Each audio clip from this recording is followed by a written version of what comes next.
Assalamualaikum warahmatullahi wabarakatuh. Selamat siang Ibu dosen dan teman-teman sekalian.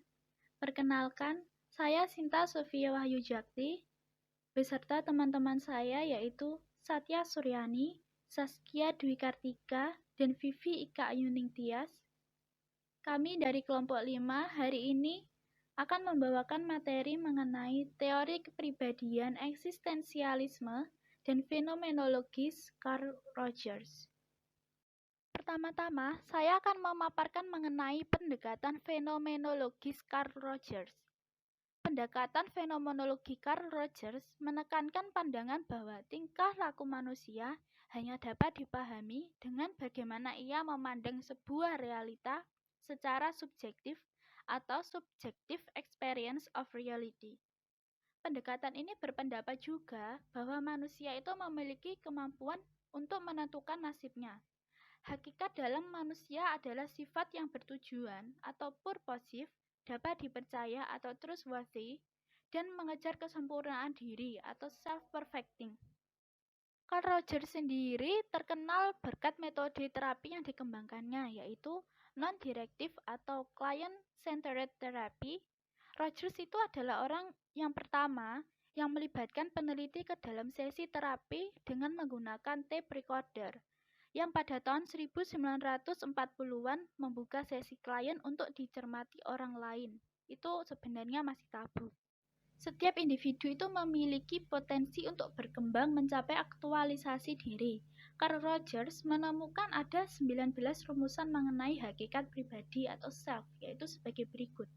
Yang pertama adalah setiap organisasi berada pada dunia yang terus-menerus berubah atau disebut dengan phenomenal field, di mana ia menjadi titik pusatnya. Pengalaman merupakan segala sesuatu yang berlangsung di dalam diri individu pada saat-saat tertentu yang meliputi proses psikologik, kesan sensorik, dan aktivitas motorik. Phenomenal field ini bersifat privat dan hanya dapat dikenali oleh individu itu sendiri. Sebab sumber terbaik untuk memahami seseorang adalah dari dirinya sendiri. Yang kedua adalah organisme, menanggapi dunia sesuai persepsinya. Reality itu hanya sebatas persepsi ini yang disebut dengan subjective reality. Subjective reality ini yang menentukan tingkah laku, bukan stimulus. Selanjutnya ada organisme mereaksi medan fenomena secara total, gestalt, dan berarah tujuan atau goal directed. Lalu yang keempat, organisme memiliki kecenderungan pokok yakni keinginan untuk self-actualization. Pada mulanya, aktualisasi diri itu mengikuti garis hereditas, namun kemudian mengalami diferensiasi sehingga aktualisasi pada orang dewasa berubah menjadi bersifat otonom dan sosial. Yang kelima, pada dasarnya tingkah laku merupakan usaha yang bertujuan untuk memuaskan kebutuhan atau self-actualization, maintain, enhance dalam medan fenomena. Selanjutnya, emosi akan menyertai tingkah laku sehingga intensitas atau kekuatan emosi tergantung pada pengamatan subjektif.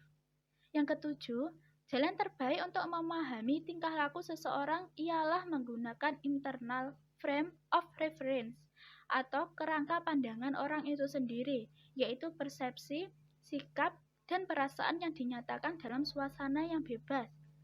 Kemudian yang kedelapan, sebagian dari phenomenal field berangsur mengalami diferensiasi sebagai proses terbentuknya self. Self adalah kesadaran akan keberadaan dan fungsi diri yang diperoleh melalui pengalaman diri. Di atas tadi itu merupakan beberapa rumusan mengenai hakikat pribadi atau self yang dikemukakan oleh Carl Rogers. Kemudian ada struktur kepribadian.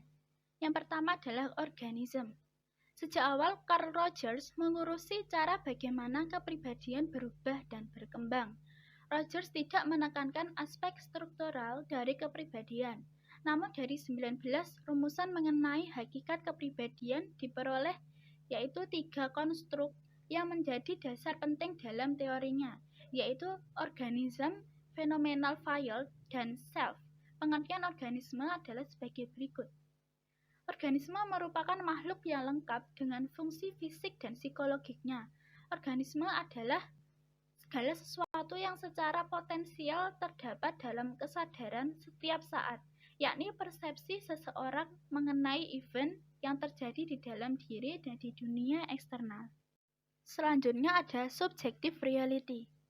Subjective reality adalah organisme yang menanggapi dunia seperti yang diamati dan dialaminya. Realita adalah medan persepsi yang sifatnya subjektif, bukan berupa fakta benar atau salah.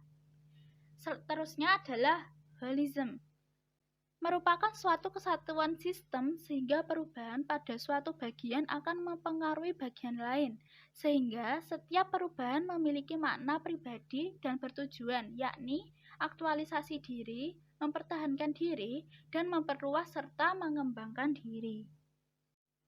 Berikutnya adalah phenomenal field, keseluruhan pengalaman baik internal maupun eksternal yang disadari atau tidak disadari itu merupakan phenomenal field. Medan fenomena adalah seluruh pengalaman pribadi seseorang dalam hidupnya. Ada beberapa deskripsi yang dapat menjelaskan mengenai phenomenal field, yaitu ada sebagai berikut. Yang pertama adalah internal atau persepsi dari diri sendiri dan pengalaman eksternal atau persepsi dari dunia luar. Yang kedua adalah meliputi pengalaman yang disimbolkan dan tidak disimbolkan. Pengalaman yang disimbolkan disadari, sedangkan pengalaman yang tidak disimbolkan itu tidak disadari. Selanjutnya adalah semua persepsi itu bersifat subjektif. Dan yang terakhir, medan fenomena seseorang tidak dapat diketahui oleh orang lain kecuali melalui inferensi empatik. Self.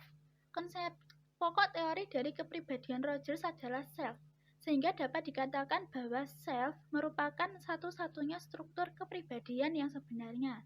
Dapat disimpulkan dari 19 rumusan Rogers, yaitu yang pertama adalah self dibentuk melalui diferensiasi phenomenal field. Yang kedua, self terbentuk melalui introspeksi nilai orang tertentu dan dari distorsi pengalaman. Yang selanjutnya adalah self bersifat integral dan konsisten. Pengalaman yang tidak sesuai dengan self-structure dianggap sebagai ancaman. Kemudian, yang keempat adalah self dapat berubah sebagai akibat kematangan biologik dan belajar. Lalu yang selanjutnya adalah self atau self-concept merupakan konsep menyeluruh yang ajak dan terorganisir, tersusun dari persepsi. Self-concept menggambarkan konsepsi orang mengenai dirinya sendiri. Ciri-ciri yang dianggapnya menjadi bagian dari dirinya. Misal, orang mungkin memandang dirinya sebagai saya cerdas, menyenangkan, jujur, baik hati, dan menarik. Jadi self-concept itu mungkin kumpulan dari perangkat persepsi yang menggambarkan berbagai peran, misalnya diri sebagai ayah, suami, siswa, pekerja, mandor, atlet, musisi, dan artis sekaligus. Eksistensialisme. Eksistensialisme atau eksistensialism adalah bagian dari filsafat yang membahas tentang makna dari keberadaan manusia. Kaum eksistensialis terkadang membicarakan mengenai being in the world. Singkatnya, self tidak akan ada tanpa dunia, dan dunia itu tidak mungkin ada tanpa ada orang yang mempersepsikannya. Orientasi filosofis eksistensial ini penting bagi psikologi kepribadian. Pendekatan eksistensialis ini tidak dapat digunakan untuk menjelaskan inkonsistensi logis atau rasionalisasi seperti kasus yang berkaitan dengan agama, kepercayaan terhadap kematian, dan kecemasan akan kematian. Aspek pendekatan eksistensial ini kadang disebut dengan fenomenologi. Hal ini berarti bahwa persepsi atau realitas subjektif seseorang dianggap sebagai data yang valid dalam penelitian dua orang dapat mempersepsikan situasi yang sama dengan cara yang berbeda. Contohnya adalah dalam pertengkaran suami istri, pendekatan fenomenologi akan memperhatikan kebutuhan dan persepsi pasangan tersebut, alih-alih sejarah psikologis mereka, imbalan yang diberikan atau pengaruh dari situasi tersebut. Lalu, karena eksistensialisme menentang simplifikasi yang menganggap bahwa manusia diatur oleh hukum fisik yang tetap, pendekatan ini digolongkan sebagai aliran non-deterministik. Oleh karena itu, pendekatan ini mendukung teori yang mempertimbangkan isu mengenai inisiatif, kreativitas, dan pemenuhan diri individu. Hal ini merupakan permasalahan psikologis humanistik. Pendekatan humanistik terhadap psikologi kepribadian berpusat pada aspek aktif dan positif dari pertumbuhan dan prestasi manusia. Nah, sekian sekumpulan materi yang sudah saya paparkan. Semoga bermanfaat bagi teman-teman sekalian. Seumpama ada salah kata atau kurangnya pemahaman informasi, kami mohon maaf yang sebesar-besarnya. Terima kasih.